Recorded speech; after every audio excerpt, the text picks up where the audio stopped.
د اتلانو کارنامې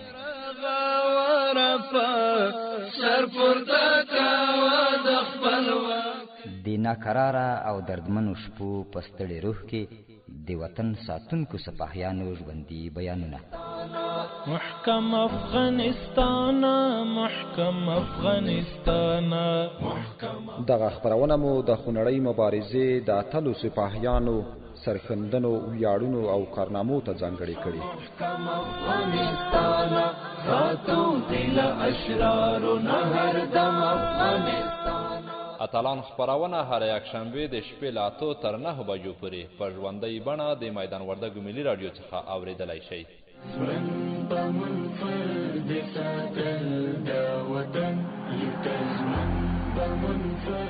او بیا ځلې دوشنبه د ماسپښین له 3 تر 4 بجو اوریدلای شئ.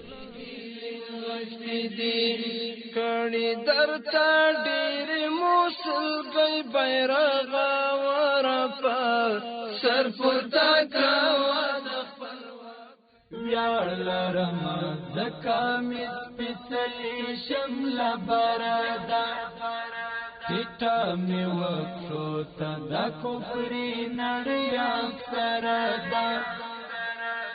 څوک چې مخالف وي او تا نه ماني توهین کوي، توره د ایمان مې بس په سر ور برابره ده، توره د ایمان مې بس په سر ور برابره ده. بسم الله الرحمن الرحیم.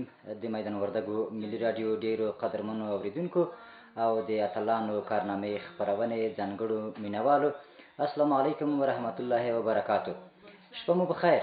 هیله من یم چې تاسو ټول به روغ سلامت د خپلو کورنیو سره د امن او د خوشحالیو په غولي ناست وئ.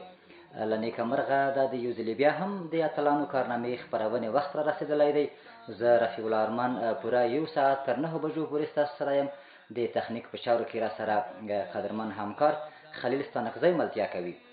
له نیکه مرغه نن بیا په خبرونه کې د مجاهدت، د جهاد او د سنگرونو د ډګرونو یو اتل را سره ملمه دی. نه یوازې دا چې د تورې اتل دی، بلکې د قلم، بلکې د طبابت د ډګر څخه یو ځلانده ستوری نن مو را سره ملمه دی. د نن خبرونې ملمه مو د میدان وردګو ولایت د عامې روغتیا ډیر قدرمن رئیس ډاکټر زرک زیرک ملمه دی. رئیس صاحب ډیره زیاته مننه چې بلنه مو ومنله او خبرونې ته درته ستړي مه شئ او هرکلی وایو. ډیر په خیر راغلی. مننه. په لومړي سر کې تاسو ته او ستاسو په واسطه ټولو اورېدونکو ته سلامونه او درنښت وړاندې کوم. ټولو ته نیکې شېبې غواړم. ژوندي اوسئ. مننه کوم ستاسو نه همچنان چې تاسو موږ ته وخت راکړلو. خوشحاله یم. ډیره مننه رئیس صاحب محترم. ډیر په خیر راغلی. موږ هم خوشحاله یو چې تاسو خبرونه کې له ځان سره لرو. رئیس صاحب ژوند څنګه تېرېږي؟ نن مو ورځ څنګه تېره کړه؟ په هر حال شکر. په دې باندې موږ خوشحاله یو، افتخار کوو چې موږ خدای پاک مصدر د خدمت جوړ کړي جامعې ته. دا د موږ لپاره د خوشحالۍ ځای دی. حقیقت د خوشحالۍ ځای دی چې موږ څنګه وکړی شو خپل اهل ته، خپل کلي کور ته خدمت جوګه جوړ شو. نو نن ډېره ښه ښکلې ورځ وه. البته ډېرې جلسې مو کې درلودې او د غټو خلکو دپاره هم غټ کار وکړو په نن ورځ کې. ژوندي اوسئ. ښه، ډېر ښه. الهي مو مټې پیاوړې لره رئیس صاحب قدرمن. زموږ د خپرونې معمول داسې دی، محتوا یې داسې ده چې موږ کوم اتل چې را سره مېلمه وي، نو لومړی پوښتنې او لومړی پیل د خپرونې له شخصي ژوند نه راپیلوو چې ستاسو د شخصي ژوند په اړه راته ووایاست چې واده مو کړی؟ بلې که چېرې تارو ته نور هم وړاندې لاړ شو، لکه چې څنګه تاسو وختي زما نوم یاد کړئ. د ما نوم محمد زرک زیرک تخلص کوم. ډاکټر صاحب وزیرګل رنځورمل زوی یم.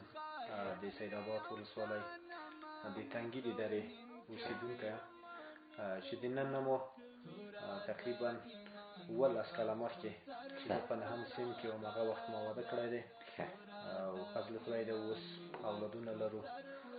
2 زامن او 4 لورګانې چې مشر زوی مې د اقتصاد په 4م سیمستر کې دی. نو انشاءالله یو خوشحاله ژوند روان دی. الهي مو په غولي خوښۍ دوامداره ولره. ماشاءالله الهي مو اولادونه خپل ثمر ته ورسوه. یو جالبه پوښتنه په دې لومړۍ کې راته پیدا شوه چې ستاسو مشر زوی اقتصاد وایي، دا چې تاسو طبیب یاستئ، زوی مو اقتصاد ته سوق کړی دی یا د خپله غوښتلي دي، په دې اړه که څه راته ووایاست؟ بله، اول خو دا چې موږ په کور کې 15 وروران یو. په 15 ورورانو کې مو 4 ورونه طبي زده کړې کړي دي. نام خدا. دوام قدم کې دغه 12 کاله یا 14 کاله مسلسل موږ د ژوند په سفر کې تیر په مسافریت مو وکړو. نو د اولادو هم چنان کله چې موږ ستړي ژوند ته یې کتلي دي، نو لاره بدله کړه، اقتصاد انتخاب کړئ. ماشاءالله الهي دې په اقتصاد ډګر کې هغه هم وځلوي. د موږ معمولا د ټولو میلمنو نه تقریبا پوښتنې سره ورته وي، خو د تاسو په برخه کې ډېرې پوښتنې موږ ته راولاړېږي. یوه پوښتنه چې موږ له ټولو میلمنو نه کوو، لکه څنګه چې تاسو وویل چې تقریبا 14-15 کاله کېږي چې دې مزل ته مو ملا تړلې ده او په دې ډګر کې یاستئ. ډېری مجاهدین دا چې موږ په پیل کې یادونه وکړه چې تاسو د یوازې د تورې اتلان نه یاستئ، بلکې د 20 کلن جهاد په دوران کې مو تبابت هم پر مخ وړو، د خلکو مو زخمونه پټۍ کول. نو تاسو هم کوم مستعار نوم درلود که څنګه؟ بله، موږ خو وختي ترنزورمال تخلص کولو 2010 کال نه مخکې د خپل پلار تخلص موږ هم ځان ته غوره کړی و. کله چې 2010 کال کې موږ ووتلو، البته غرنیو ساحو ته شولو. په هغو ساحاتو کې مو بیا داسې د خدای پاک په کومک دومره غټ غټ عملیاتونه وکړل او دومره سخت مریضان مو تداوي کړل، جنګي جراحي مریضان چې هغه کېدای شو د ولایت په غټ شخانو کې نه وای تداوي شوي، او یو ځیرکتیا یو چلکتیا هغه وخت کې ضرورت وه. نو په هماغه اساس د هغه وخت مشرانو خپل والد صاحب تخلص دغه شی راته انتخاب کړو چې ته نور ځیرک یې، ما خستانه زه یې ځیرک. قدرمن اوریدونکو، یو څه زه دلته اضافه کول غواړم، لکه څنګه چې ځیرک صاحب وایي چې لکه څنګه چې تخلص ځیرک دی، موږ ژورنالیستان، موږ د مطبوعاتو کورنۍ د ځیرکتیا په کامله معنا درک کړې ده. نو د خپل شخصیت سره ډېر یو مل تخلص غوره کړی دی چې په دې برخه کې ډېر ښه ورسره جوړ راځي او ماشاءالله د دې ولایت په سطحه یې په طبابت کې او په خپل مسؤلیت کې چې ور په غاړه دی په واقعا ځیرکتیا ښودلې ده. موږ د رسنیو ډګر کارکوونکي د دوی ځیرکتیا ته په بشپړ ډول متوجه شوي یو. لا هم دلته تم کېږو، بیا راځو تاسو د ټپیانو د زخمیانو یادونه وکړه. د 20 کلن جریان په درشل کې به مو طبعا ډېر کسان د جنګ په ډګر، ډېر کسان په کورونو کې تداوي کړي وي، هغې برخې ته راځو. خو لا هم په کورني ژوند کې تم کېږو. لکه وړاندې مو چې د خپرونې په پیل کې وویل تاسو یو طبیب یاستئ، تاسو یو ډاکټر یاستئ او د میدان وردګ ولایت ټول کلینیکونه، ټول روغتیایي کلینیکونه او ادرسونه ستاسو د هڅو شاهدي ورکوي. کومو د طبابت په برخه کې د زده کړو په اړه رئیس صاحب له اورېدونکو سره لږ نور هم معلومات شریک کړئ؟ بله، لومړي ځل لپاره ما انستیزي ویلې ده. شریفان صاحب غضنفر د ملي انسټیټیوټ نه زه په انستیزي کې البته په قدر نمرو فارغ یم. بیا د ورځو په تېرېدا باندې هغه درس یا تعلیم بسنه نه کوله، ضرورت و چې باید ما زده کړه عالي کړې وای. بیا مو ام ډي کړې ده او ام ډي مو کړې ده او فعلا د دواړو دولتي اسناد او خپل ماستر د خدمت په جوړېدی شو ساحې ته. ماشاءالله رئیس صاحب، راځو د خپرونې دویمه برخه له دې ځای نه پیل کوو چې د اسلامي امارات په لیکو کې مو هم د طبابت دنده درلوده، که مو هلته د طبابت تر څنګ د تورې د ټوپک مبارزې ته هم وتلاست؟ موږ تنها هغه زموږ پنس او زموږ پیشکاری، زموږ پیشراله، زموږ هر څه وو. نو دا چې 2010 کال کې موږ د خپل کلي کور نه ووتلو د مریضانو په تداوی پسې، اول د لوګر خروار ولسوالۍ نه شروع شو، هلته یو کلینیک و، بیا پسې لاړو غزنی ناوې ولسوالۍ ته، هلته یې موږ کلینیک هم جوړ کړو، نوی هم جوړ کړلو د دغو څو ولایتو دپاره. د هغې ځانه پسې ولاړلو هلمند ته، چې په هلمند کې مو البته د زون په کچه یوه شفاخانه جوړه کړله چې موږ به د میاشتې په سلګونو لاکه مصارف کېدل، په سلګونو لاکه مصارف کېدل او په سلهاو مریضان به هلته موږ سره تداوي کېدل. البته دومره غټ مریضان چې هغه به ډېر درانه مریضان وو، هغه هلته زموږ سره تداوي کېدل. لپراټومي درته وښیم، یا همچنان د هډوکو ټول عملیاتونه موږ هلته په همغه لرې پرته سیمه کې موږ کړل. البته تر 1400 پورې موږ شفاخانې جوړې کړې. البته شفاخانو جوړښت هم دغسې و چې یو دولتي تعمیر به و، البته د طالب نشینه ساحه کې د دولت له ولکو لږ وړاندې ساحه کې به موږ هلته په اول کې یو پوخ تعمیر و، په هغې کې به موږ خپل صحي خدمات مخته بیول، یا به هم د یوه دولتي کلینیک په داخل کې هلته د صحي خدمات د مجاهدینو دپاره یا د عامو خلکو دپاره مخته وړه. او که به هېڅ نه و، په یوه زاړه کور کې به همچنان موږ عملیات خانه جوړه کړه او مصدر د خدمات به هلته هم نظامي ته هم ملکي ته هم د دواړو رقم نظامیانو ته موږ مصدر د خدمت جوړېدای سوای، که هغه د جمهوریت نظامي و که هغه د امارت نظامي و، موږ همزمان دواړو ته په یوه سترګه کتل، څنګه چې د صحت تعریف دی د مغو تعریف په اساس باندې موږ دواړو ته همزمان په یوه سترګه کتل، ټول ته مې یو شی خدمات مخته وړل. ډېره زیاته مننه رئیس صاحب. قدرمن بیرته ستاسو د خبرو ادامې ته راګرځو. که قدرمن اورېدونکي زموږ د قدرمن میلمه ډاکټر زرک زیرک صاحب څخه پوښتنه لري، البته د جهاد او د سنګر او د 20 کلن ستونزو په تړاو که کومه خاطره له رئیس صاحب سره شریکوي او یا په همغه خصوص کې کومه ځانګړې پوښتنه لري، نو کولی شي چې همدا شیبه د میدان وردګو ملي راډیو د اتلانو کارنامې خپرونې سره یو ځای شي او د ښاغلي زیرک صاحب څخه که کومه ځانګړې خاطره غواړي یا که کومه ځانګړې پوښتنه ترې لري، نو کولی شي چې په 0 514 4 یا هم 0 3 شمیرو کولی شي چې همدا شیبه د میدان وردګو ملي راډیو د اتلانو کارنامې خپرونه کې له ښاغلي زیرک صاحب څخه پوښتنه ولري. مننه رئیس صاحب، د تاسو په خبرو کې ډېرې خوږې خبرې راځي. تاسو وړاندې یادونه وکړه چې موږ 14 کلینیکونه ورغول. بیا مو دې ته هم اشاره درلودله چې تاسو د هرې خوا زخمیان تداوي کول. نو په دې جریان کې تاسو ته چې ډېره ستونزه متوجه وه، هغه به څه وه؟ د دې کلینیک نوم اگر که صحت آزاد دی، په ټول جهان کې WHO د تعریف مطابق صحت آزاد دی، هغې باندې هیڅ دغه وخت حاکم یا نظامی شخص نشي کولای چې سپین چپنې ته او یا هم د کلینیک نامه ته به بده وګوري. خو بدبختانه په هغې وخت کې یو مشکل دا و چې موږ به حتما د موږ ډېرې شفاخانې بمبار شوې، پرسونل مو شهیدان شول، په چاپو کې د موږ پرسونل ونیول شوه. یعنی که لږ واضح کړم، یعنی هغه پرسونل چې د اسلامي امارت تر چتر لاندې کار کول؟ بله، د اسلامي امارت سره د اسلامي امارت په شفاخانو کې کار کولو، اگر که شعار عام و هر څوک چې ورتلی تداوي کولې، خو دا چې هغه کلینیک به د مجاهدینو په ساحه کې و، نو د هغې وخت جمهوریت خلکو به بیا کلک انتقادونه کول او دا د صحت بخش په ساحه کې و، هغه حتما مجازات کول. اوس هغه کلینیکونه چې د امارت په دوران کې یا د جمهوریت نه وړاندې د تیر حکومت نه وړاندې مو رغولي وو، اوس هم فعالیت لري که څنګه؟ بله، اکثریت موږ په هغه ځایو کې د کلینیکونه جوړ کړي وو چې هلته خوار غریب مسکین خلک وو، او یا هم د هغه وخت ادارې هلته صحي خدمات نه وو وړي. خو د امارت پلان 20 کاله مخکې دا و چې خوار و غریب و لرو پرتو سیمو خلکو ته لاس ورکړي. هغه وخت دا پلان و چې اوس هم همغه کلینیکونه یا نوز ښه شوي دي او یا غټ شوي دي یا ارتقا یې کړي دي، ځکه هغه سامان اوس هم په همغه کورو کې شته، هغه سامان اوس هم په همغه کلینیکو کې شته او مغه خلکو دپاره اوس هم خدمت پې کېږي. ډېر ښه.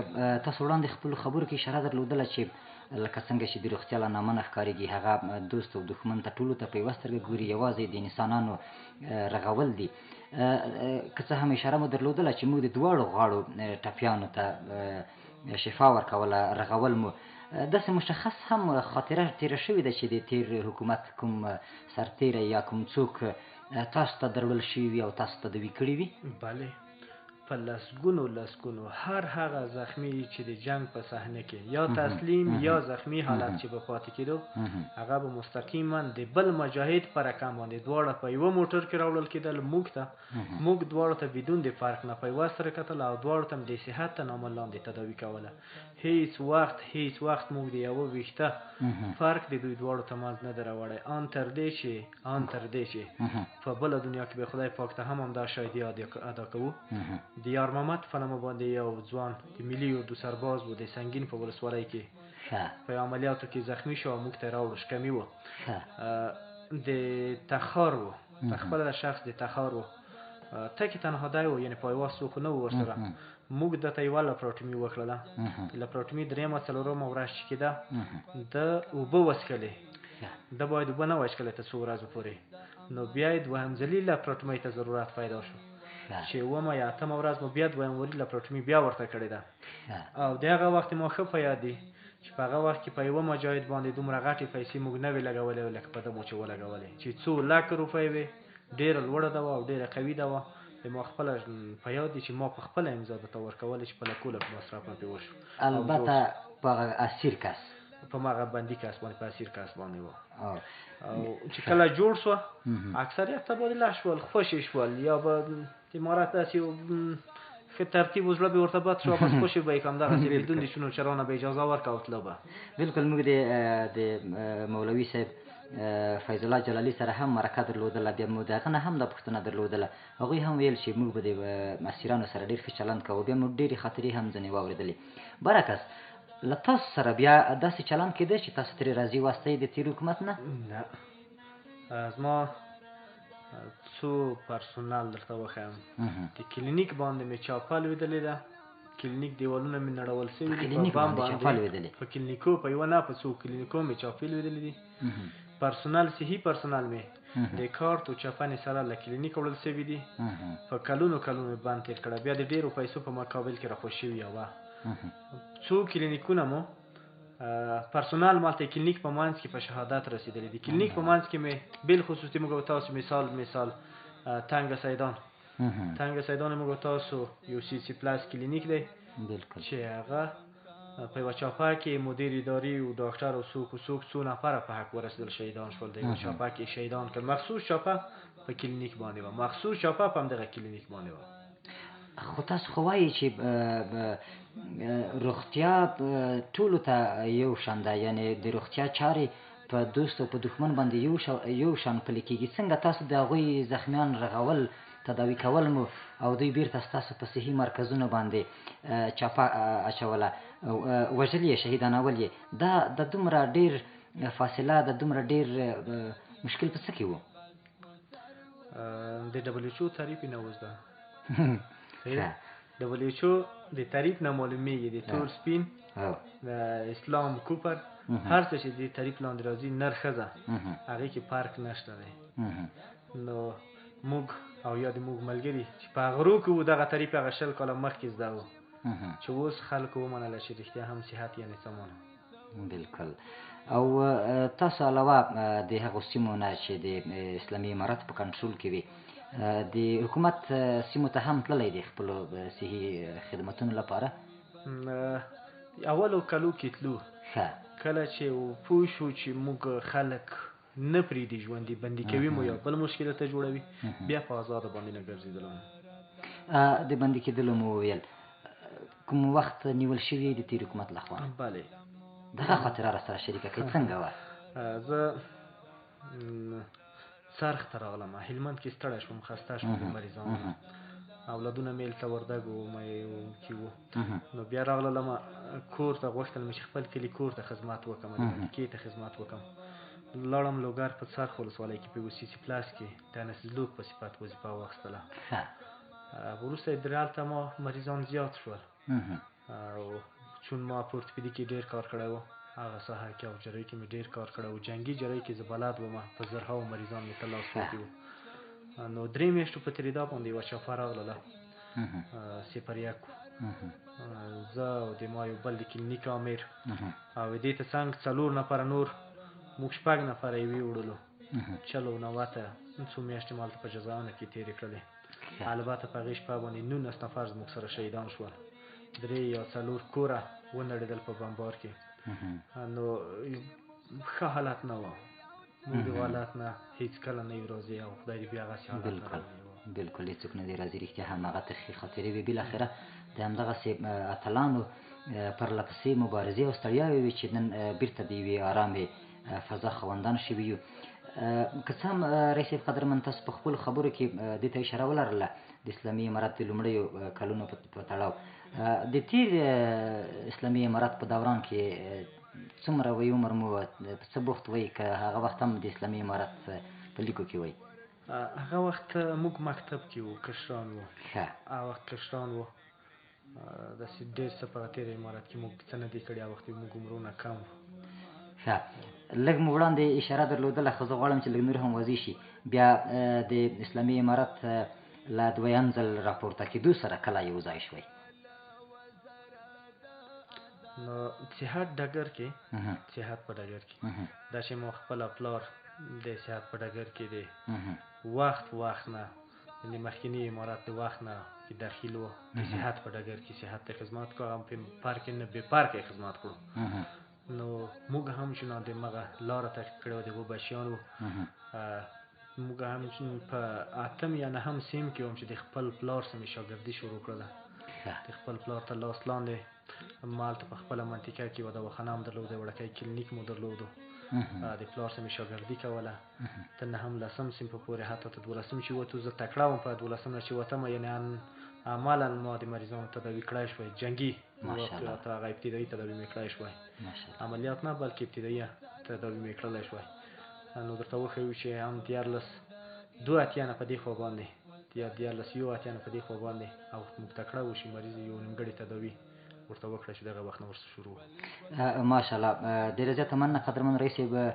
درنو اورېدونکو، تاسو د میدان وردګو ملي راډیو څخه همدا شېبه د اتلانو کارنامې خپرونه په ژوندۍ بڼه اورئ. که تاسو هم د ښاغلي رئیس صاحب څخه د جهاد په لیکو کې ځانګړې خاطره غواړئ یا ځینې پوښتنې لرئ، نو کولی شئ چې همدا شېبه زموږ د سټوډیو له شمېرو سره یو ځای شئ او خپلې خاطرې را سره شریکې کړئ. او هم که پوښتنه لرئ، زموږ د سټوډیو شمېرې د یو ځلې بیا هم اعلانوو: 020 514 8004. دغه راز بله شمېره هم ده 020 593 په دې دواړو شمېرو همدا شېبه د میدان وردګو ملي راډیو سره یو ځای کېدلی شئ. او نن مو له نیکمرغه د اتلانو کارنامې خپرونه کې د میدان وردګو ولایت د عامې روغتیا رئیس قدرمن ډاکټر زیرک صاحب میلمه دی. لکه څنګه چې موږ وویل چې زیرک صاحب د طبابت د ډګر یو اتل دی، نو دا به بعیده نه وي او دا به مبالغه نه وي. موږ یې په بار د ژورنالیزم د کورنۍ غړي کارکردګۍ څارو، بلکې نه یوازې دا چې د میدان وردګ ولایت په سطحه د زیرک صاحب کړنې ستایل شوي دي، د ټول افغانستان په سطحه د زیرک صاحب کړنې ستایل شوي دي. دې برخې ته بیا راځو، په دې کې به دی خپله د دې راز را سره شریک کړي چې د دې راز په څه کې دی چې د ټول افغانستان په سطحه موږ لومړۍ درجه، دویمه درجه ولایتونه لرو، غټ ولایتونه لرو، خو د ټولو ولایتونو په سر کې راځي او د دې کړنې وخت نه وخت ستایل کېږي. دې ته ورته نور مسایل له وقفې وروسته د قدرمن رئیس صاحب سره شریکوو او رئیس صاحب را سره شته دی. تاسو هم را سره واوسېږئ. له وقفې وروسته ډېرې نورې خوږې کیسې هم له رئیس صاحب نه اورو. نو تاسو له موږ سره پاتې شئ. اوس لنډې شان دمې ته ځو، بېرته زر راګرځو.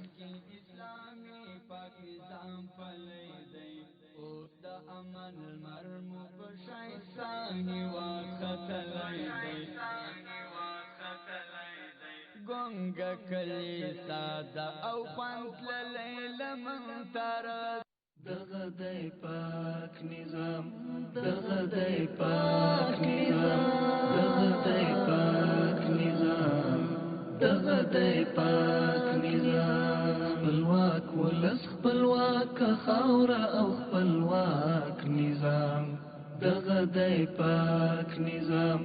وینا ساتي مینا شینجي دی مینا ناک نظام، دغه دی پاک نظام، دغه دی پاک نظام هیواد تژمن ولس تژمن او دین تژمن خلک دی غیرتمن خلک شکر په موږ دی حاکمان د خپل وطن خلک دغه پتمن خلک خدای شرمولی په شرمونو د ښکېلاک نظام دغه دی پاک نظام خدای شرمولی په شرمونو د ښکېلاک نظام دغه دی پاک نظام خپلواک ولس خپلواک خاوره او خپلواک نظام دغه دی پاک نظام وینا ساتي مینا شینجي دی مینا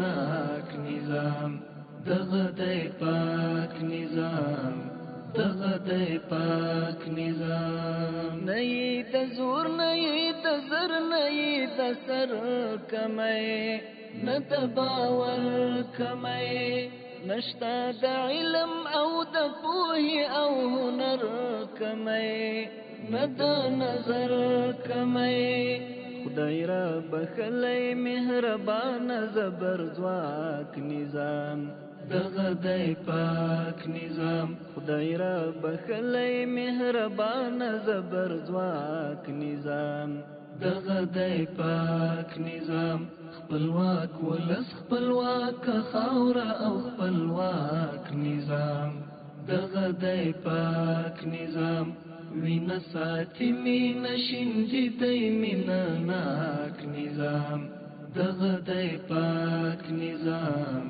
دغه دی پاک نظام امن امان دی ټول ایمان دی امانت راغی بیا امارت راغی اسلام د سولې پیغام راوړ سلامت راغی زموږ تر ملت راغی خدایا لرئی چې تر څو وي د افلاک نظام دغه دی پاک نظام خدایا لرئی چې تر څو وي د افلاک نظام دغه دی پاک نظام خپلواک ولس خپلواک خاوره او خپلواک نظام دغه دی پاک نظام وینا ساتي مینا شینجي دی مینا ناک نظام دغه دی پاک نظام دغه دی پاک نظام خدای پیژندلی یو بس دا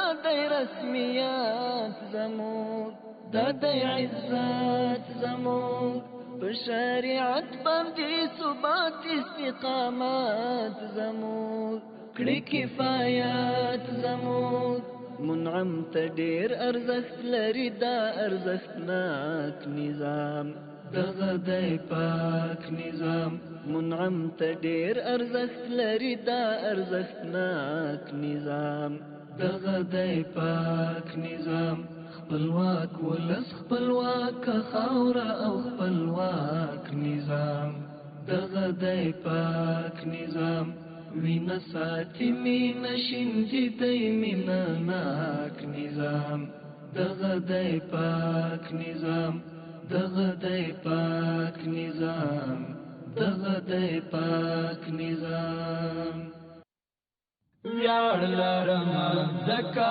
مې سپېڅلې شمله براده ټیټه مې وپښوته د کفري نړۍ اکثره ده څوک چې مخالف وي او تنامي توهین کوي تورا د ایمان مې بس په سر برابره ده ډیرو درنو قدرمنو اوریدونکو بیا هم ښه راغلاست ستړي مه شئ تاسو هم دا شیبه د میدان وردګو ملي راډیو څخه د اتلانو کارنامې خپرونه اورئ نن مو په خپرونه کې د میدان وردګو ولایت د عامې روغتیا رئیس ډیر قدرمن ډاکټر صاحب زیرک میلمه دی تاسو د خپرونې لومړۍ برخه ضرور اورېدلې ده مننه چې تر دې دمه راسره یاست او ډاکټر صاحب هم راسره دی خوږې خاطرې راسره شریکوي د جهاد او د مقاومت او د ربړو د ستونزو د وخت کیسې راسره شریکوي نو ترې مننه کوو رئیس صاحب قدرمن تاسو وړاندې ځینې تکالیفو ته اشاره وکړله، ځینې ستونزو ته مو اشاره وکړله، د خپلو همکارانو شهادت ته مو اشاره درلودله. دا چې تیر 20 کلونه همداسې د ویرونو او د ربړولو او د نارواو کلونه وو، نو موږ هم د همغو کلونو د اتلانو کارنامې خپرونه په لار واچوله، تر څو د هغو وخت مبارزین، فاتحین او قلموال، طبیبان چې په هغې ډګر کې مبارزه کوله موږ یې خپرونه کې میلمانه کړو او ورسره خبرې اترې ولرو. اوس دې ته راځو رئیس صاحب، که څه هم تاسو ځینو نقطو ته اشاره ولرله د خپلو همکارانو د شهادت، دا چې د تیر 20 کلن دوران کې مرګونو او نارواو د هر چا دروازې ور وټکولې، تاسو د کورنۍ څوک بایللي دي په دې 20 کلن دوران کې؟ بله، دا چې د نن نه تقریبا 14 کاله مخکې همو کور باندې چاپه راغله، ما یو ورور یو کاکا بوتله باګرام ته کلونه هلته و، یو ځل نه بلکې په 10 ته نږدې ځله چاپې راتلې او یو یې له ځان سره وړو بندیخانې ته. 10 ته نږدې 10 ځله تقریبا چاپه راتلله او موږ به حتما یو څوک تله. یوه دوهم د موږ تقریبا د کاکا زوی ولي صاحب محب الله چې اتنګي کې یې غټه تیاره وویشتله، زموږ ناسکه د کاکا بچی دی، د هغې یو بل ورور په دویمه ورځ ورسره شهید شو. نو دغه دوهم دغه تقریبا یو فامیل نه شهیدان لرو او بندیخانې نه څخه عادت و، بندیخانې څخه د یوه طرف عادت و، 2 کاله 3 کاله بندیخانه خو هغه د ټول افغانستان بالخصوص موږ تاسو ولایت او بیا د موږ د ولسوالۍ د هر وګړي دپاره بندیخانه خو بیخي دغسې وه لکه د په تذکره کې چې ورته لیکلي. بلکل همداسې وه. الهي دې د ټولو شهادتونه قبول کړي، الهي دې زحمتونه تکلیفونه ورته قبول کړي او شکر دی چې هغه ورځې ولاړې او بالاخره متل رښتیا دی چې وایي په تیارو پسې رڼا رادرومي. نو لږ دلته نور هم تم کېږو رئیس محترم، دا چې تاسو طبیب وایي، نو ستاسو خوښۍ لکه څنګه چې اوس موږ ته معلوم دي چې تاسو په رسمي ورځو کې په اخترونو کې هم د خلکو چوپړ کوئ، په هغو وختونو کې مو خوښۍ څنګه وي، اخترونه مو څنګه وو؟ د موږ اختر به هغه ورځ مو اختر وه چې په هغې ورځ باندې به چاپه نه وه، په هغې ورځ به موږ د چاپې زخمیان او شهیدان نه راوړل کېدل، جسدونه به نه راوړل کېدل، هغه ورځ موږ اختر وه. او که چیرې خپله شخصا د اختر شپه ورځ به وه او چاپه به وه، هغه زموږ هېڅ اختر نه وه. لیدو د دو شهیدان یو چې د اختر په شپه هم دو خلکو اکثره وخت چاپې واچوي، بمبارونه یې کول، ډرون فایرونه یې کول. د اختر په اوله شپه باندې موږ د دې شهیدان یو چې په وار په لسګونو خلک یې شهیدان باندې نه کړل، په حق یې ونه رسول. نو د موږ دپاره اختر هغه وخت دا و چې فقط په هغې شپه به چاپه نه وه او هلته په هغې شپه به زخمیان نه وو. جالبه پوښتنه راته پیدا شوه، نه پوهېږم د دې پوښتنې په مطرح کولو کې لږ دوه زړه یم، خو په هر حال دا چې تاسو د دې خپرونې اتلان یې مطرح کوم یې، ځکه چې یوه مشخص پوښتنه تاسو ته ذهن ته مې راغله او د نورو میلمنو سره شاید تفاوت ولري. رئیس صاحب تاسو وړاندې وویل او دا یو رښتینی حقیقت دی چې روغتیا د دښمن او د دوست لپاره یو شی ده او د دواړو غاړو ټپیان درملنه کول. آیا د یو ډاکټر زړه د دښمن په ټپي کېدو ځورېږي که بې تفاوته ده یا خوشحالېږي؟ هېڅ وخت نه پرې خوشحاله کېږي ډاکټر. ډېر ځله د ما د صحت بخش مسؤلینو اسیر بندیانو ته خپله د خپل ځان وینه ورکړه وه. څو ځله زه د دې شاهد یم چې د جمهوریت وخت اسیرانو ته د موږ مجاهد ډاکټر وینه ورته ورکړې ده. نو کله چې یو څوک خپله وینه د چا سره شریکوي نو هېڅ وخت زړه نه پېښې کېږي، هغه ولو که هر دین ولی وي، د ده په هغه درد، د ده په غم، د ده په هغه سلګو باندې، د ده په هغه نارو باندې په اسمان لاندې یا بله د موږ د هر صحي ډاکټر، هر صحي مجاهد دغه زړه پې بدي ده او زړه یې پې بدېږي، هېڅ کوم تغفیر نشي کړلی د دې دغې چې دا څوک شو او دا څوک شو. ډېره مننه. راځو د فتح خواته رادرومو. کله چې ربړې پای ته ورسېدې او هغه تورې تیارې، وژنې، ناروا چاپې او همدارنګه ظلمونه پای ته ورسېدل، فتح شپې ورځې را ورسېدې، تاسو د کابل د فتح په شپو ورځو کې چیرته وئ؟ زه په روزګان کې وم، سرمرغاب ورته وایي. هلته موږ یوه نظامي شفخانه وه، چون په روزګان کې په هغې اخرو ورځو کې هم بمبار زیات و، ډرون فایرونه و، نو هلته ما زیات مریض درلودو. په هغې ورځ چې روزګان نیول کېدلو هم موږ ته 50 شاوخوا پورې موږ زخمیان درلوده. نو زه د کابل د فتح په ورځ باندې په روزګان کې وم. بیا کله راغلی کابل ته؟ نو موږ څو یوه هفته وروسته نظر کوم راغلم، چون هلته مو زخمیان پاتې و، اگر که جنګ سکوت و، خو زاړه زخمیانو تعقیب غوښت و، تداوی غوښته، د هغې دپاره هلته پاتې وم. یوه هفته وروسته راغلم کابل ته. د موږ لومړنی مرکز وزارت صحت عامه او 400 بستر کې یو کونج یې د موږ سره و. نو هلته موږ مشرانو موږ رهبري بیا هدایت راکړو چې ور بیا ضرورت دی. وروسته 3-4 شپو نه بیا لاړم دویم ځلي روزګان ته. فالپ مې د زړو مریضانو وکړلو. نو بیا مغه و چې 20 شپې هلته وو. بیا مشران ادارې راوغوښتو وزارت د نورو کارو دپاره، او هغه و چې خپل هیات یې پسې را استخدام کړو. مننه رئیس صاحب. ما پوښتنې ځان سره ډېرې لیکلي دي، خو تاسو خبرې داسې دي چې د هرې پوښتنې سره 3-4 پوښتنې نورې ځوابوئ. ممکن زه د پوښتنې له کمښت سره د خپرونې په جریان کې مخامخ شم، خو په هر حال تاسو یادونه وکړه چې 20 شپې وروسته مو بیا بیرته کابل ته راغلی. څومره وخت یې ونیو، که همدومره وخت یې ونیو چې تاسو له فتح وروسته بیرته خپل کارونه په یوه نوې اداره کې منسجم کړئ؟ دا چې پیدو جوړیږي د وزارت صحت عامې محترم د اصولو مطابق پیدو تر 20 ورځو اضافه وخت کله کله نیسي. مختلف ارګانو ته وړل غواړي، قماندان امنیه او تشخیص و بایومتریک او تحصیلات. نو پیدو جوړښت لږ وخت نیسي اصولي قانوني. نو موږ د پیدو باندې څه وخت ووتلو او لا فیصله پریکړه د موږ د مشرانو بېخي رئیس الوزرا صاحب د پریکړې ته انتظار خبره وه.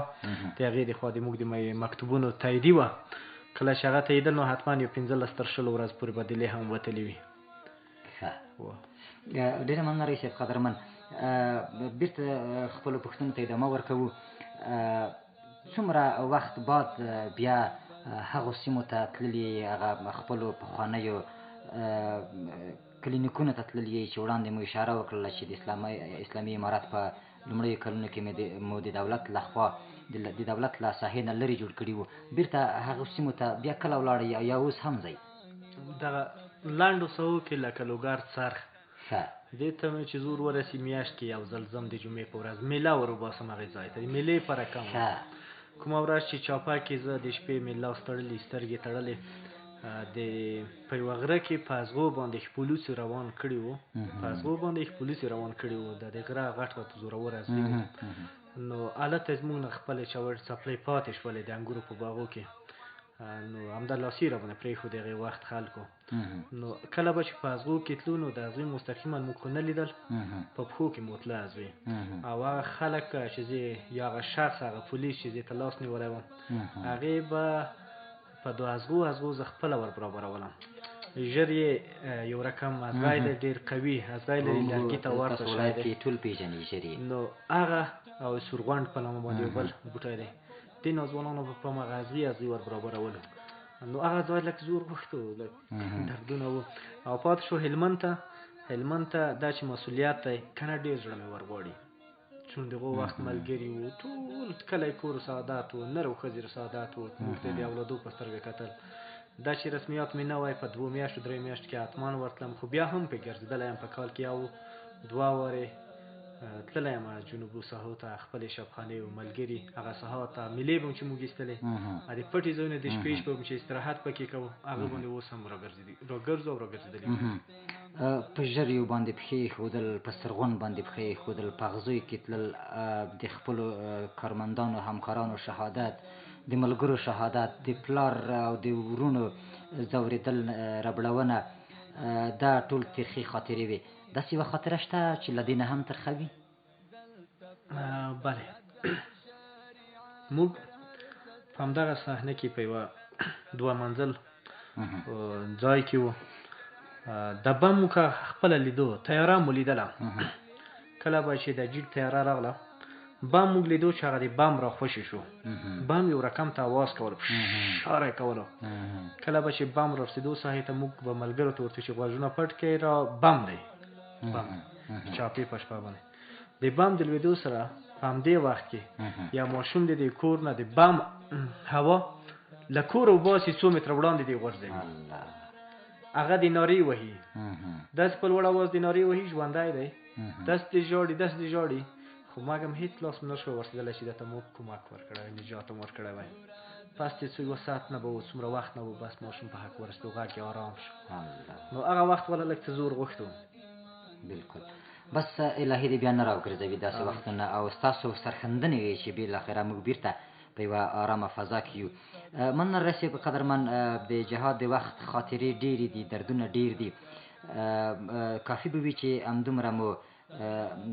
تکلیف درکړو په دې برخه کې نه راځو ستاسو رسمي موقف ته اوس چې د میدان وردګ ولایت د عامې روغتیا ریاست چارې در په غاړه دي نو توپیر یې د هغه وخت د چارو سره څنګه ارزوئ چې کله تاسو د اسلامي امارت په لیکو کې په داسې ځای کې فعالیت ترسره کوئ چې هلته د دښمن او د نورو د ربړولو ویره وه ستاسو اوس مسؤلیت ډېر دروند و که هغه وخت دروند و مسؤلیت درنښت اوس دروند دی هغه وخت یو سر و مرګ و ژوند په سترګو لیدو مرګ ډېر توپیر نه راباندې کوو موږ د دې غوښتونکي وو یو شهادت و غوښتو مو خو دا چې ولې ونه رسېدو هغه به خدای پوهېږي چې څه وخت او څنګه هلته یو سر و مسؤول نه وم مسؤلیت نه و اوس مسؤلیت دی تقریبا د 10 لکه نفوس مسؤلیت دی صحت د ما په غاړه دی دا که چیرې خدای مکې زما په ولایت کې د ما د ولسوالۍ په یوه لرې پرته کلي کې یو ماشوم د ما د بې پروایۍ او د ما د پرسونل د بې پروایۍ نه په حق رسېږي نو زه خپله ځان مجرم بولم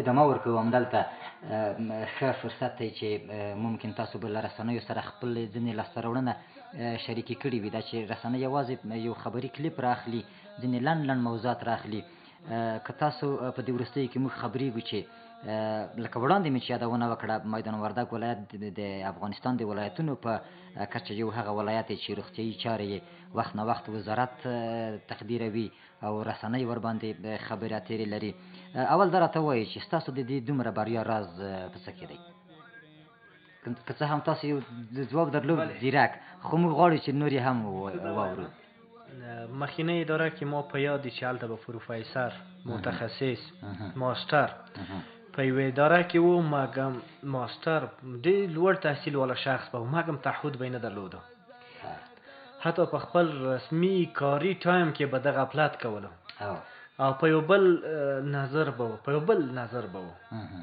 ځان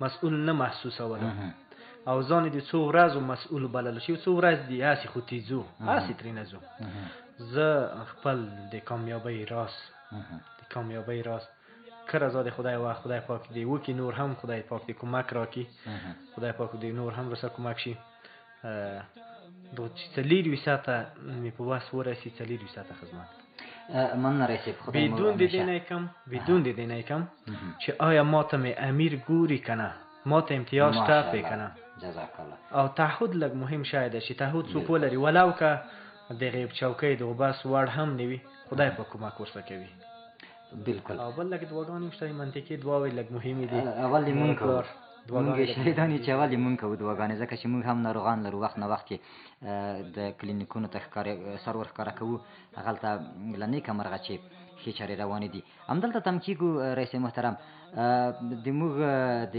ولایت توپیر له نورو ولایتونو سره په روغتیایي برخه کې څه ډول مقایسه کوئ مننه د دې سوال نه لږ مخکې تا یو بل سوال ته اشاره وکړه ځواب نیمګړی پاتې شو چې د پخوا دولت او د اوسنۍ ادارې د صحت په خدمت کې څومره فرق دی پخوا ما خپله موږ تاسې عیني شاهدان یو چې یوه مور به په ولادي تکلیف درلودو اول به په خپل کور کې په حق رسېده ځکه د چاپې د ډاره نه سوی راوتی د شپې کله به چې د چاپې د ډاره رووتله کور کې به یعنې ضرورت به شو چې باید کلینیک ته ولاړه شي د شپې حتما به هغه په لاره کې د ځمکې یا د هوا د خوا د مین ښکار کېدله دا خو به په حق رسېدلی و سره د خپل د نس ماشوم او پایواز به هم په حق ورسره رسېدلی و نن ورځ فضل د خدای دی، فضل د خدای دی. د شپې په یوه بجه باندې د ما ټول افغانستان درته وښیم، بیا موږ خپل مخصوص ولایت درته وښیم. په ولایت کې هره ولسوالي په هر کلي کې لرې پرتې کلي کې یوه مور د شپې په یوه بجه باندې کولی شي چې د شته وسایلو په واسطه باندې کلینیک ته ځان ورسوي. هم تر دې پارک ته وګوره، هغه وخت تیارې خورا کېدله مور مې، اوس 102 ته زنګ کې زما امبولانس کور ته پسې ورځي. مریض راخلي کې نږدې صحي مرکز ته راوړي، وروسته تداوی نه بیرته خپل کور ته وړي. دا یو غټ فرق دی. آبرو عزت، هغه وخت به یوه مور د دې د ډاره نه شوه راوتلی چې اوس څوک څه بې عزتي ورته جوړه نه شي د نظامي سیستم له مخې. اوس د دې عزت دومره خوندي دی چې تنها صورت دا کولی شي چې هر وخت وي دا کلینیک ته خپله لاړه شي او خپله دوا واخلي، نر باندې بیرته لاړه شي خپل کور ته، هېڅ مشکل نشته ورته. یو غټ فرق دی. بالکل. دا خو د ټول افغانستان په کچه دی. د موږ د ولایت ځانګړنې د نورو ولایتونو سره څه دي؟ که لږ یې واضح کړم، زموږ روغتیایي بنسټونه، کلینیکونه، شفاخانې د نورو ولایتونو له شفاخانو سره څه اضافه لري؟ د موږ ولایت ښېګڼې کله چې جمهوریت د ختم څه موږ راغلو امارات څه، موږ اووه کلینیکونه درلودل، اووه صحي مراکز مو درلودل. اوس خوشبختانه 104 کلینیکونه فعلا برحال لرم. جزاک الله. چې 12 دانې مې نور هم ته کار لرم. 104 اوس برحال لرم. 12 دانې مې نور ته کار لاندې دي چې مقام د رهبري وزارت محترم ما ته د هغې منظوري هم تقریبا راکړې ده. دویمه، هغه وخت ما امبولانسان لمر خوړین کړل، لمر ته به ولاړو. نن مې 10 امبولانسه په 10 ولسوالیو کې که ضرورت چې مصدر د خدمت جوړېدی شي. فرق د نور ولایتو سره د افغانستان په کچه ولایتونه درته شم، ټول افغانستان د ما په یوه CHC پلاس کلینیک کې CBC ماشین، مایکرولاب، ECG، 2 الی 3 الټراساونډه، 2 الی 3 الټراساونډه، ډیجیټل ایکس ری.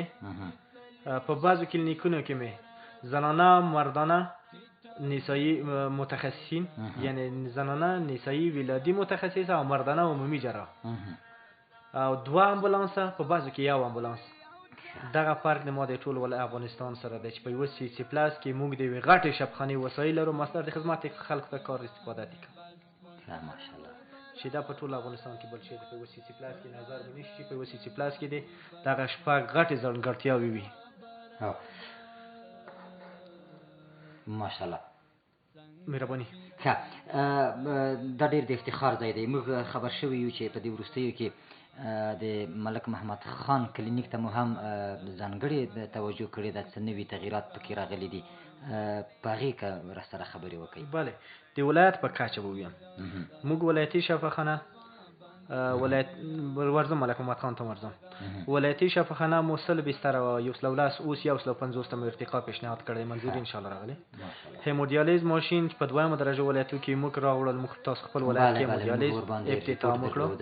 د نیل سیټ برنامه، انټرنیلینګ سیټ برنامه د پروفیسر اسماعیل صاحب د لاس جوړه وسله، د نی جاینټ وسله، هغه یې موږ ته راوړل. موږ په ولایت کې افتتاح شو، په نورو زون ولایتو کې په کمو کې شته، موږ راوړې ده. جین ایکسپرت ماشین موږ 4 دانې لرو اوس په ولایت کې، 4 دانې PCR ماشینان لرو چې هر یو ته په $50,000 په لوړه بیه باندې دی. راځو هر ولسوالۍ ته مو یوه شفاخانه د ما رهبرۍ منظوري راکړې ده. انشاءالله په لنډ وخت کې د رهبرۍ پلان د ټول افغانستان هر ولسوالۍ ته یوه شفاخانه ورته ورکړي، هر ولسوالۍ ته یوه شفاخانه ورکړي. البته د دې د نفوس په اندازه باندې چې نفوس یې څومره دی، مومره بستر باید ورته ورکړي. یعنې که هغه ولسوالیو کې چې شته دي د هغې سربیره بله هم جوړېږي، هغې کې چېرې نفوس بستر یې کمې بسترونه ورلوړوي. نو نرخ دغه وسایل د CBC، مایکرولاب، ECG، 2 الټراساونډونه، ډوپلر الټراساونډ، ډیجیټل ایکس ری، دا موږ ولسوالیو ته ورکړي دي، د ولسوالیو کلینیکو ته مو ورکړي. ملک محمد خان همچنان هلته د میاشتې 18,000 OPD کېږي، تر 300 پورې ولادته کېږي، تر 300 ولادته، تر 100 پورې غټ عملیاتونه هلته کېږي. نو یو غټ ارقام دي. نو د مریضانو یو اندازه حق مو ورکړلو. په هغې شفاخانه کې اوس ډیجیټل ایکس ری، CBC، مایکرولاب، ECG، ډوپلر الټراساونډونه، 2 امبولانسه، دا ټول وسایل په برحال کې لرو. ماشاءالله الهي مو په هڅو کې برکت واچوه. طبعا د کار په جریان کې به ځینې ستونزې هم وي، ستونزې مو پر وړاندې څه دي؟ بله د بعضې ځایو کې موږ د ځای کمښت دی، تعمیر نه لرو. اوس مثال ملک محمد خان ده. ملک محمد خان کې الته ډېر لوړ مریض بستر کیږي. دې په ځای چې په یو اتاق کې موږ 3 یا 4 مریضان وساتو، الته موږ 6 مریضه ساتو. فیصدي د بستر د مریض باید 80 وي په یوه شفاخانه کې، خو موږ الته اوس 115 لرو چې بیډ اوکوپیټي ریټ ورته ویني. الته اوس 115 دی، دې په ځای چې 80% وي اوس 115% لرو په هغه ځای کې. نو ضرورت دا دی چې هلته باید ځای پیدا کړو، تعمیر ورته جوړ کړو. الته په 80 پرسنل باندې دا کار کوي، په 80 پرسنل 10000 روپۍ کوي. باید الته حد اقل ته 100 اضافه پرسنل ولرو، له 100 اضافه پرسنل باید ولرو. نو د ولایت په نور ولسوالیو کې هم چنان همدغه د ځای د کمبود خبره ده او د پرسنل کمښت خبره ده. ډېره زیاته مننه قدرمن رئیس صاحب چې خپرونه را سره عمل یاستئ. د خپرونې د پای شیبې دي د مجاهدینو د اتلانو. مهرباني رئیس صاحب تاسو نه که چې څه پاتې دي یوازې 3 دقیقې په اختیار کې لرئ. یو بل څه د ولایت په کچه کې خبره کوو، د امارات د راتګ غټ پارکونه 80 کلینیکونه او 104 22 ایجاد او ارتقا اوس مو کړي دي، 22 مو ایجاد او ارتقا کړي دي ولایت کې. 3 مو نوې ځالګۍ صحي ځالګۍ پیشنهاد کړي دي چې هغه هم 8 اتاقه تعمیر ورسره او 8 نفره پرسونل. 3 نور چې دې سبا موږ د ولایت 95% صحي خدمات ته خلک لاسرسی ولري. یو اټکل کېږي چې موږ د کال 60 لکه مریض ګورو. په یو کال کې موږ تقریبا 60 لکه لږ لوړ لږ کاته 60 لکه مریض ګورو. تر 60,000 اضافه تنها نورمال ولادتونه موږ سره شوي دي. 60,000 ولادت دا یو غټ ارقام دي. بالکل الهي مو په هڅو کې برکت واچوه. یوازې وروستۍ پوښتنې ته راځو، البته پوښتنه هم نه ده، یو وړاندیز دی ستاسو لخوا. امارات مو غټ ارمان و، سوله مو غټ ارمان و او بالاخره فتح مو لوی ارمان و، بل کوم ارمان هم شته دی ډېر غټ؟ همدغه ډاډمنه فضا او د خلکو حق ورکړه پایښت. او موږ د هر مېلمانه په وروستیو کې دا پوښتو چې د اسلامي امارات مخالفین، البته مخالفین خو په کور دننه ډېر نه تر سترګو کېږي، خو بیا به شاید اوسېږي به. تاسو ته د یوه اسلامي امارات د یوه طبیب په حیث د هغوی ته مو پیغام څه دی، غوښتنه مو څه ده، وړاندیز مو ورته څه دی؟ زه دا وایم که هر څومره غټ مخالف وي، مخالفت څوک کوي چې آبرو، عزت، مال، ناموس په خطر کې وي دي کې مخالفت. که چیرې د چا یو ور مال، آبرو، عزت، ناموس خوندي وي، صحیح ده، نو بیا چې څوک مخالفت کوي هغه اصلا د دې ولایت نه دی، هغه بیا هغې څه بیا کلک جهاد راوخت. ډېره زیاته مننه قدرمن رئیس صاحب. زموږ پوښتنې همدومره دي، که څه هم ستاسو خبرې خوږې دي، باید مو در سره ډېرې خبرې اترې درلودلې وای، خو په نن خپرونه کې همدومره وې. که بیا هم له موږ نه څه پاتې شوي وي، نه مې وپوښتلي، تاسو کولی شئ چې شریکه کړئ. یوه دقیقه، یوه نیمه دقیقه نور هم وخت لرو. د خوشبختۍ ځای دا دی چې کلونه تېرېږي. اول مخالف شته نه، هېڅ نشته. احیانا که نور خلک مو نه پرېږدي آرام ژوند ته، بیا د هغو برعلاوه اوس دښمنان په دې پوه شوي دي. فضل د خدای دی، فضل د خدای دی. په دا 2 کالو کې زموږ یو عادي وګړی، یو عادي مدیر، رئیس نه درته ښایم، وزیر نه ښایم، معین نه ښایم، یو عادي مدیر، 4م 5م بس مدیر ته مو انشاءالله رحمان چا په بده سترګه نه دي کتلي. ماشاءالله دا یو غټ لاسته راوړنه ده. بالکل. او د موږ یو عادي مدیر هر چاته په یو غټ احترام قایل دی. بل هیڅ د توپیر نشته چې دا جمهوریت والا دی، د امارات والا دی. ماشاءالله دواړه لکه ورونه داسې سره روان دي د کامیابۍ راز. بالکل. موږ امارات د ټولې رهبرۍ غېږ خلاصه ده. هغه موږ رهبري په دې باندې تاکید او ټینګار کوي چې عفو وشوه نو عفو ده. هیڅ چاته د دې ضرورت نشته چې چاته مخکینی څه ور یاد کړي، یا پیغور ورکړي، یا انتقام ترې واخلي، یا بله. ډېره زیاته مننه رئیس صاحب قدرمن، الهي مو سرلوړي سرفراز لره. ملت ټول خلک د تاسو منندوی دي، تاسو ته دعاګانې کوي او د تاسو په شتون باندې ویاړي. مننه چې خپرونه کې مو راسره ملتیا کوله. دا وه د اتلانو کارنامې خپرونه. قدرمنو اورېدونکو له تاسو هم مننه چې تر دې دمه راسره مله یاست. د اتلانو کارنامې خپرونه همدومره به. د نن میلمه مو د میدان وردګ ولایت د عامې روغتیا رئیس ډېر قدرمن ډاکټر صاحب زرک زیرک میلمه و چې تاسو یې خبرې اترې واورېدلې او همداراز مو د لاسته راوړنو او د کړنو په تړاو هم واورېدل. له تاسو هر یو نړۍ مننه کوو چې تر دې دمه خپرونه کې را سره ملتیا کوله او د موږ خپرونه اورئ. د میدان وردګو ملي راډیو نورې خپرونې مه هېروئ. زموږ د نن شپې اتلانو کارنامې خپرونه په همدې ځای پای ته رسېږي. له تاسو ټولو مننه او له خپل ګران ډېر قدرمن میلمه څخه هم مننه چې زموږ یې خپرونه بې ځوابه پرې نه ښودله او نن را سره په خپرونه کې وو. ډېره مننه قدرمن رئیس صاحب. تاسو نه مننه. ژوند دې اوسئ. ټول اورېدونکو نه مننه. خیر اوسه. شپه مو بخیر. د الله په امان. دغه سے هم دلتا هر مفسد تجوان تاوان دی، څنګه چې داد ویل پسوا باندې زیان دی. دغه سے هم دلتا هر مفسد تجوان تاوان دی، دلتا پیسا خدایا تلری ودان داد گلو گلستان د میدان خدایا تلری ودان داد گلو گلستان د میدان وردګو ملي راډیو د ملي شپه او ورځ په ځان یا وکړئ ښه ځیرک اوسه ځیرک اوسه ځیرک اوسه ځیرک اوسه ځیرک اوسه ځیرک اوسه